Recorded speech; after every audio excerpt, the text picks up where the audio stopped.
About my activities today, I want to just call attention a little bit to where we are here at the Veterans Reintegration Service with Secretary John Garcia.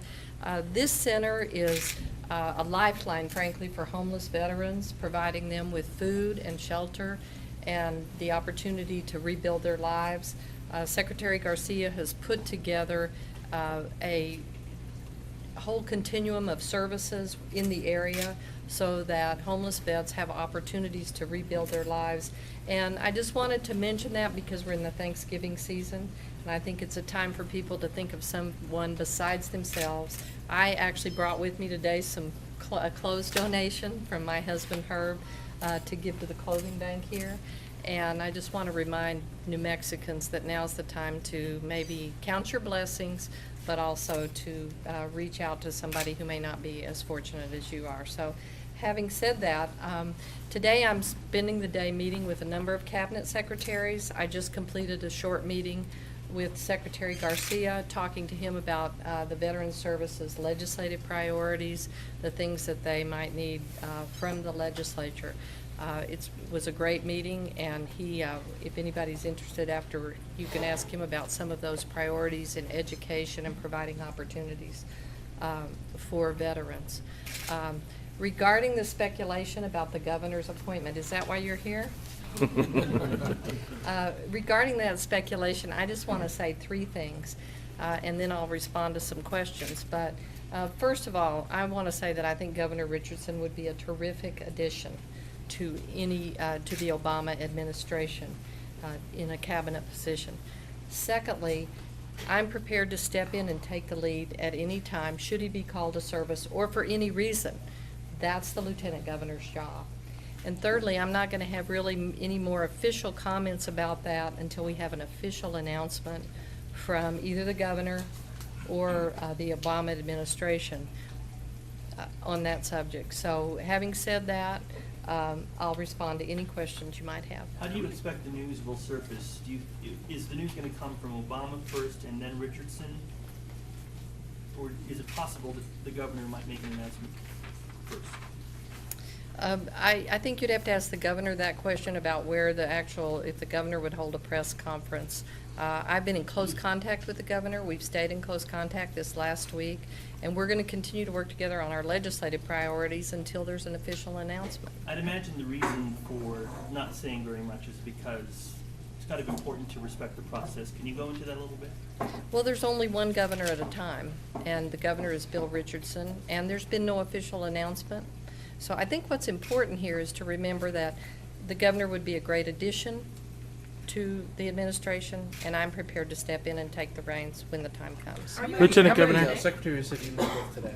Pardon How many me? secretaries have you met with today? Well, I have 3 on the schedule. I had a series of those meetings last week where I met with a number of the cabinet secretaries already. I'll be meeting later today with Secretary Dodson and Secretary Pam Hyde. Are you acting governor today? I haven't been notified of that, no. Lieutenant Governor, what did you learn in your discussions with Secretary Garcia today? Well, that he has some great no-cost, low-cost priorities for the session. The first one that really intrigued me is in-state tuition for veterans, and he could talk a little bit more about that. But I think that's trying to give veterans the opportunity to come back and complete their education. And speaking of coming back, Iraq yesterday approved the withdrawal agreement with the United States. So in 3 years, I guess forces will come home. Did you guys talk about what will happen with the veterans when they come back to New Mexico? We didn't have that discussion. I'm sure Secretary Garcia would be happy to have it with you one-on-one. Whoever is going to be the governor come January, we know we're looking most likely at some very tough financial news for the state. Tell us about that. How bad a hit is this thing, and what are you guys going to do about it? Well, I've been working closely with the governor and with the LFC to make sure that we're balancing the budget, looking back at what we need to do to cut the budget. The governor, as you know, has asked for a 15% budget cut, and we're working with every agency to make sure that every agency does their part. We'll see the final projections in December, and we'll address that issue. If you are, things happen and you become governor, what do you plan on doing as far as consistency's sake? You are heading into a session It's probably the most difficult session in the last decade. Do you actually fill, do you actually ask for new cabinet secretaries? Do you keep Governor Richardson's cabinet secretaries? What happens? It's premature to comment on personnel issues or anything like that until we have an official announcement, until we're ready, until there is some kind of Well, transition. hypothetically, what? Premature. Lieutenant Governor, what do you believe is the number one important priority for the upcoming legislative session?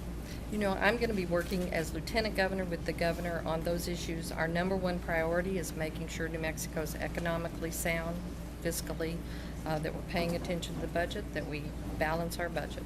These meetings with cabinet secretaries are something you have been doing since you've been Lieutenant Governor. It's Well, nothing as you new know, specific to this year. as you might know, I'm the chair of the Children's Cabinet. We have 13 cabinet secretaries as part of that, but every year I meet with some or all of the cabinet secretaries to talk about programs we're working on or see how their priorities meld with our Are you priorities. approaching the meetings from a different standpoint this time? Not at all. When we last visited the Integration Center for Veterans here, they were disappointed that the 2006 legislature had come up with $8 million in rodeo arena and horse arena capital outlays and not a penny for veterans in capital outlays. In a tight economy, will there be money for veterans affairs and capital outlays in the coming legislature? Well, I'm going to continue to work with the legislature and the governor to see what the budget priorities should be. And I think it's premature to say what my priorities would be and how I would reprioritize should there be a cabinet appointment. Lieutenant Governor, so these meetings with cabinet secretaries today are not in any way to help you in possible preparation for taking over the reins if that were to come about? I mean, is there any element of that in today's meetings? Really, this is just a continuation. It's every year for 6 years, I've had meetings with cabinet secretaries on a number of priorities, some of the issues where I have taken the lead, and I'm approaching them in exactly the same way, asking them their priorities. How can we work together? How do they benefit New Mexico's families? Are you doing anything, you know, obviously you see the news like we see the news, are you doing anything this week to help you possibly prepare for takeover if Governor, if all the rumors are true and Governor Richardson is moving on? My job as Lieutenant Governor is to be prepared to step in and be governor at any time for any reason.